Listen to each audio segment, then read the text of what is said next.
All right, let's dive into the following problem. Arrange this isoelectronic series in order of increasing atomic radius, increasing ionization energy, increasing electron affinity, which would be the more negative or more exothermic value. Okay, so we have four species here. They are selenium, strontium, selenium-2 negative, strontium-2 positive, rubidium positive, and bromine negative.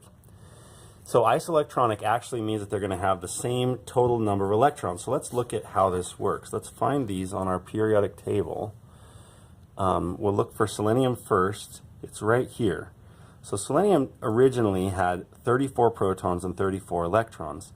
So when it gains 2 electrons, it would go from 34 to 35 to 36 total electrons and have the electron configuration of krypton. Strontium is over here.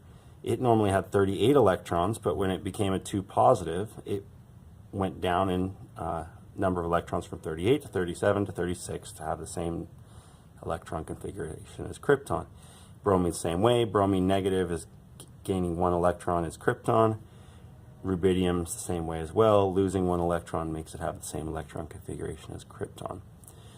So we definitely have to think about really the number of protons and the number of electrons here in order to answer this question. So let's actually draw out the first one of these. Let's draw selenium-2 negative. So down in its nucleus, selenium has a total of 34 protons. And that's, if you just look at the periodic table, selenium has 34 protons. That's what makes it selenium. Then it's going to have some electrons orbiting it. The first shell of orbiting electrons is going to have, of course, as all first shells do, 2 electrons in it. Then the next shell is going to have 8 electrons in it.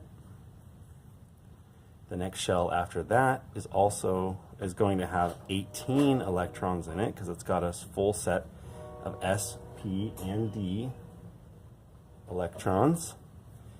And then after that we get to the valence shell finally, where if you look at selenium here, you can see that in the valence shell, we're coming along. So the third shell is 18, and we have in the valence shell 1, 2 S electrons, 3, 4, 5, 6 total valence electrons, 4p, 2s. So 6 electrons in its valence shell. So when selenium has gained 2 electrons, the 2 extra electrons will go out here in the valence shell, and that'll make a total of 8 electrons in the valence shell. And then every successive element is like that. This is selenium that we drew. But strontium-2+ is the same way,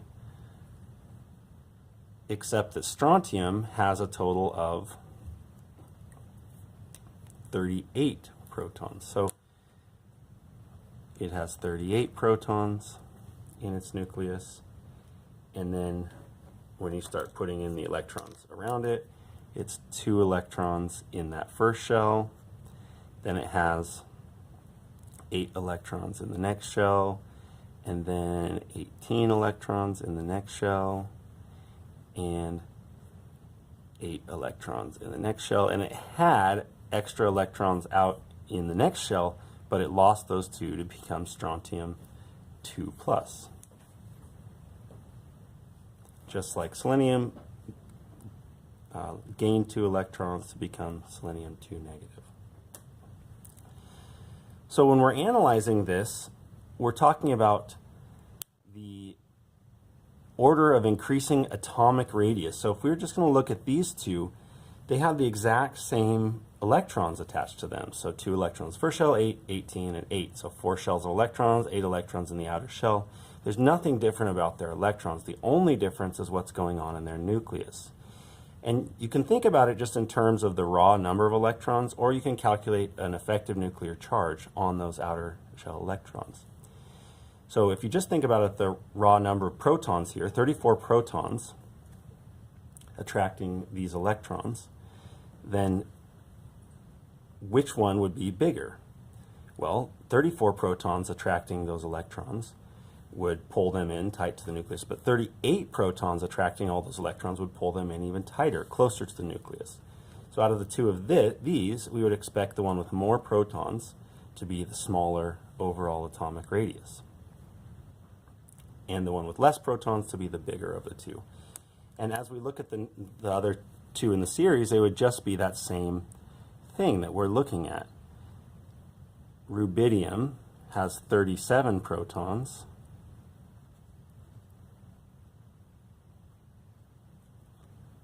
has just 37 protons, and bromine has 35 protons.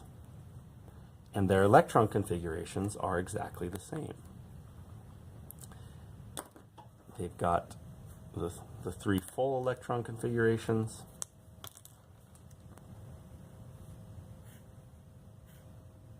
or full electron shells, and then finally 8 electrons in their outer shell.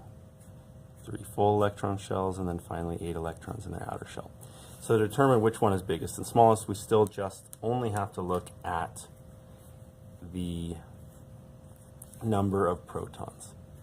So the one with the most protons would be the smallest. So if we're listing them in order of increasing radius, atomic radius, that size, we start out at the smallest and go to the largest. The smallest would be the one with the strongest force attracting the electrons in toward the nucleus. So that would be strontium 2 positive. Then the next smallest would be rubidium positive,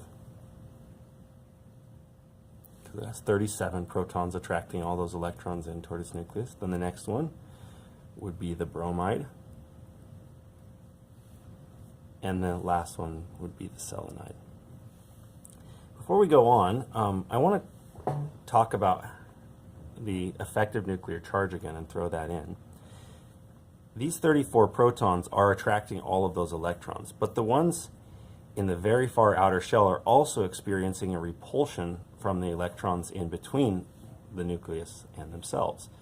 So these electrons are attracted to 34 protons, but they're also repelled from 28 electrons. So electrons in this outer shell of selenium actually only experience a charge. They only feel like they're attracted to 6 protons, because they're attracted to 34 protons but repelled by 28 electrons, giving us an effective nuclear charge of 6 positive. Now, if you wanted to really get down to the nitty-gritty, all of these electrons aren't repelling the same way, because they're not literally sitting immediately in between these electrons, as we've shown in this picture. And for that matter, the electrons in this outer shell are repelling each other, that we could take that into account as well. So Z effective, in the way we're calculating at least, is not a firm number that you're going to use in any kind of a calculation. It's just a vague sense of that these electrons are not feeling the attraction to the full nucleus as much as they're feeling an attraction to about a 6 positive charge. So we do the same thing over here for strontium. These electrons in this outer shell are attracted to 38 protons, but they're repelled from 28. 2 plus 8 plus 18 is 28. So they're experiencing an effective nuclear charge of 10 positive. They feel like they're attracted to a 10 positive, roughly. 37 minus 28 is an effective nuclear charge of 9 positive. And for bromide, 35 minus 28 is an effective nuclear charge of 7 positive. So you could reason for this ranking in exactly the same way using Z effective. Those 8 electrons are attracted to effectively a 6 positive charge, which means they have a little bit more freedom of movement and get spread out a lot more.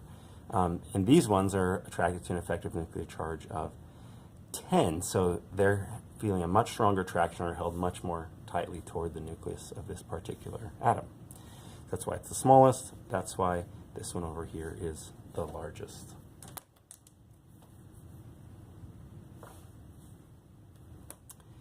All right, so let's use the same idea to rank the order of ionization energies.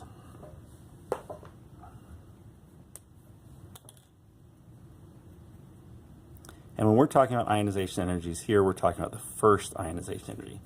How hard would it be from these right now to remove the first electron that we can get to? So we're going to go from the smallest, again, ionization energy, to the largest ionization energy. So we're talking about how much energy it would take to pull away an electron, and that type of energy is actually a work energy. It's applying a force to pull an electron away from this atom. So that's essentially a work term. So for these particular ones, for this one you'd be pulling that electron away from a 6 positive charge. For this one you'd be pulling that away from a 10 positive charge. For this one you'd be pulling that electron away from a 9 positive, and from this one you'd be pulling it away from a 7 positive. So which one is it easiest to pull that electron away from? Well, that should be pretty straightforward. It's easiest to pull that electron away from a 6 positive charge. So the smallest ionization energy would be this one.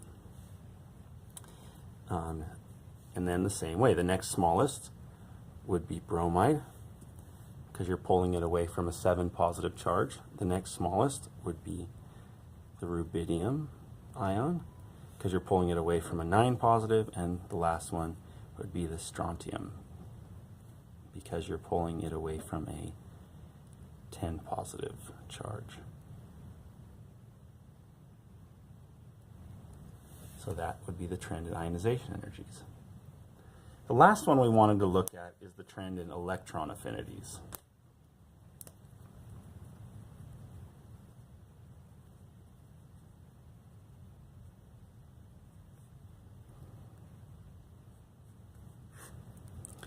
The trend in electron affinity, and we'll rank these from the smallest to the largest. So in this case, we're not talking about anything to do with the electrons that are here, but we're talking about how much energy would be released when you add an electron. So when a new electron comes in and hangs out with these atoms. So we're not talking about this shell here anymore. We're talking about the next shell of electrons up. So in order to have this discussion, we need to calculate a new effective nuclear charge for that shell. So to do that, I'm just going to go ahead and put a line through these old effective nuclear charges and rewrite the effective nuclear charge on the next shell out. So for this one, 34 protons would be the new electron coming in to this location out here would experience a repulsion to all of these electrons, but be attracted to all 34 protons. So 34 subtracting 36. So 34 minus 36 is -2. So because there's more electrons than there are protons.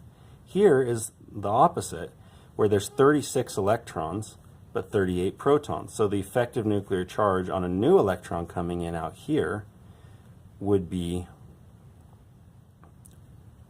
+2. Because 38 protons, 36 electrons blocking would give you +2. 37 minus 36 would give as the effective for the next electron coming in as +1, and then 35 minus 36 would give us the effective for the next electron coming in as -1. So that's the key here. You can actually start out right away and say, is a new electron attracted to a -1? Absolutely not. So bromide would have no electron affinity. It would not have any attraction to a new electron. Is a new electron attracted to a -2? No. So selenide would not have any attraction to a new electron, would not have any electron affinity. It would be repelling that electron. You could quantify it, but it It would not be an attraction. It would be a repulsion of that next electron. However, the two that actually would have an attraction are the ones that end up having a positive nuclear charge. So, which one would have the greatest electron affinity? This one. Which one would have the smaller electron affinity?